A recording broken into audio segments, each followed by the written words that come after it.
الله لا إله إلا هو الحي القيوم لا تأخذه سنة ولا نوم له ما في السماوات وما في الأرض من ذا الذي يشفع عنده إلا بإذنه يعلم ما بين أيديهم وما خلفهم ولا يحيطون بشيء من علمه إلا بما شاء وسع كرسيه السماوات والأرض ولا يؤوده حفظهما وهو العلي العظيم.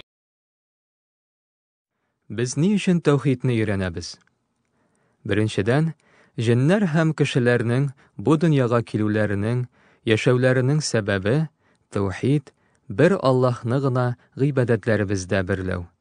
Allah subhanahu wa ta'ala Az-Zariyat surasında ayta: "Min jinlərni həm kişilərni bari tek miňa gına gıybadat qılsınlar üçün yaraltdım." İbn Abbas, Allah ondan həm etisindən də razı bolsun, sahaba, tercümanun Kur'an, Kur'an'ni tafsir qiluvchi eng zo'r g'alimimiz, g'iybadat degan so'zni g'iybadatda Allohni birlaw deb anglata, ya'ni tawhid. Şuna ko'ra da Qur'onda g'iybadat degan so'z qoidag'ina kelmasin, ul tawhid deganni anglata. Ikkinchidan, tawhid Allah kitabındagi eng birinchi amr. Allah subhanahu wa ta'ala ayta: "Ey kishilar, sizni hem sizdan ilik bo'lgan kishilarni xoliq qiluvchi Rabbigizga g'iybadat qiling'iz, balki taqvo kishilardan bo'lursiz." Üçüncüden, tawhid Allah'ның haqqı. Muaz ibn Jabal'dan, Allah'ından razı bulsun, kelgan bir hadiste ul bulay deb söyledi: "Min işak üstünde Peygamberimizning ortında oturaydım, hem ul mindan: Ey Muaz, sen Allah'ның anın kullarına qarata bulgan haqqın, hem kullarının büyük Allah'a qarata bulgan haqqın bilesinmi?" deb soradı. Min: "Allah hem anın ilşisi yaxşırak bile," dedim. Ul aytdı: "Allah'ның kullarına bulgan haqqı bulup, kullarının bir nindi de tengdaşlar qılmıyşa, bari tek büyük Allah'a gına gıybadat qılulары tura.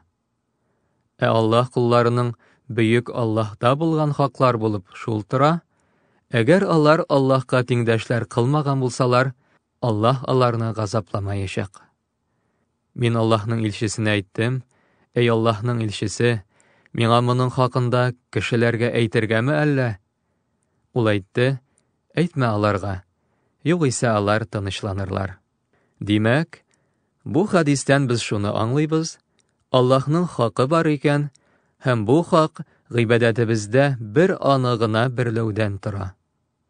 Eğer biz şulay işlesek, cennet, tengdaşlar, şirik qılsak, Allah'ның gına kudreti jite, ul gına başqara alatırgan narsalarni başqa zatlarga da yöneltü, alarni Allah bilen tigiz kuyu hem başqalar, cehennem.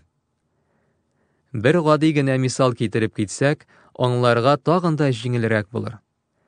Көз алдына китер, bir kişini gil maqtab qına söyleyler. Ул şunday uңgan, ahlaqlı, kişiler bilen gil yaxşı münasebette, ulularını hürmetli, kişkinelerini kıyırsıtmay, her vakit yardımga azir. Amma günlerden bir günni, bu kişinin eti yanisine qarata bulgan münasebeti naşar bulganlığı biline. Alarını kıyırsıta, tыңlamay, alarga tiyişli haqlarını birmi, Аны яхшы яктан гына белгән халык бу кешегә карата нинди карашта булачак? Аның ул изгелекләрен бар дип тә белмәячәкләр, чөнки ул аны тудырган, тәрбияләп үстергән, үзенең малын аңа бүлеп биргән, төн йокыларын калдырып, аның өчен кайгырткан, борчылган затларның хакын үтәми. Әлбәттә, кешеләр дә аны матур сүзләр белән түгел, киресенчә, yaman сүзләр белән генә искә алачаклар.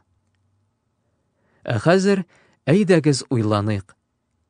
Сине юктан бар иткән, сине тәрбияләп үстергән, синең өчен бар җиһанны буйсындырган, барлык ниғмәтләрне дә, сәламәтлек, сулый торган һава, ризык, кием, йорт, балалар һәм башкалар Буларның барысында бушка биргән затка, Аллаһка карата тиешле хакны бирәбезме икән? Шөкер иткәнебез бармы? Шушы ниғмәтләрне таныйбызмы? Үзебезгә үзебез җавап биреп карыйк әле. Безнең һәммәбезнең дә җәннәт әһле буласы килә. Җәннәткә кемнәр керә? Аллаһның хакын үтәгәннәр генә. 4-дән, тәүхид җәннәткә керү сәбәбе. Аллаһ субханаһу ва тааля әйтә, дөреслектә, кем Аллаһка тиңдәшләр кылды, аңа ул җәннәтне тыйды. Әбу Хурайрадан, Аллаһыннан разый булсын, килгән бер хадистә Пәйгамбәребез саллаллаһу алейхи ва саллям әйтә, Аллаһтан башка гыйбадәт кылырга лаеклы бер зат та юк дип, йөрәге белән инанган кайсы кешене генә күрмә, аны җәннәт белән сөендер. 5-дән, тәүхид пәйгамбәрләрнең җибәрелү сәбәбе. Аллаһ субханаһу ва тааля әйтә, миннән башка гыйбадәткә лаеклы бер иләһ дә юк. Шуңа күрә миңа гына гыйбадәт кылыгыз дигән дөреслекне вахи итмичә, без синнән әүвәл бер генә пәйгамбәр дә җибәрмәдек. 6-дан, тәүхид гөнаһларның кичерелүе сәбәбе. Аллаһ субханаһу ва тааля әйтә, дөреслектә, Аллаһ аңа тиңдәш, ширк кылганнарны кичерми, ләкин башка бөтен гөнаһларны үзе теләсә кичерә. Пәйгамбәребез саллаллаһу алейхи ва саллям әйтте, Аллаһ Тааля әйтә, «Эй Адәм баласы, әгәр дә син миңа җир зурлыгындагы гөнаһлар кылып килсәң, һәм каршыма миңа бер нинди тиңдәшләр, ширк кылмыйча бассаң, мин синең гөнаһларыңны шул кадәр үк гафу итәм». 6-дан, тәүхид кайгы сагышлардан саклый. Бер вакыт Юнус пәйгамбәрне, алейхиссалам, зур балык йота, һәм ул аның эчендә кала. Шушы хәлдә ул Аллаһка дәште, «Синнән башка гыйбадәт кылырга лаеклы һич бер зат юк. Син барча кимчелектән дә пак. Дөреслектә, мин үземә зулым итүчеләрдән булдым». Шуннан соң Аллаһ дәвам итеп әйтә, «Шуннан соң без аның дугасын кабул иттек һәм аны бәладән коткардык. Менә шул рәвешле без мөэминнәрне коткарабыз». 7-дән, тәүхид җир йөзендә бер нинди куркыныч тоймыйча, хуҗа булып, иркен рәвештә үз динеңне тотып яшәү сәбәбе. Аллаһ субханаһу ва тааля әйтә, иман китереп изге гамәлләр кылган хак мөселманнарны Аллаһ җир өстенә булардан әүвәлге мөселманнарны хуҗа иткән кебек хуҗа итәргә вәгъдә кылды, һәм үзе аларга риза булып биргән ислам динен зәгыйфләтмичә, таза хәлендә сакларга вәгъдә кылды.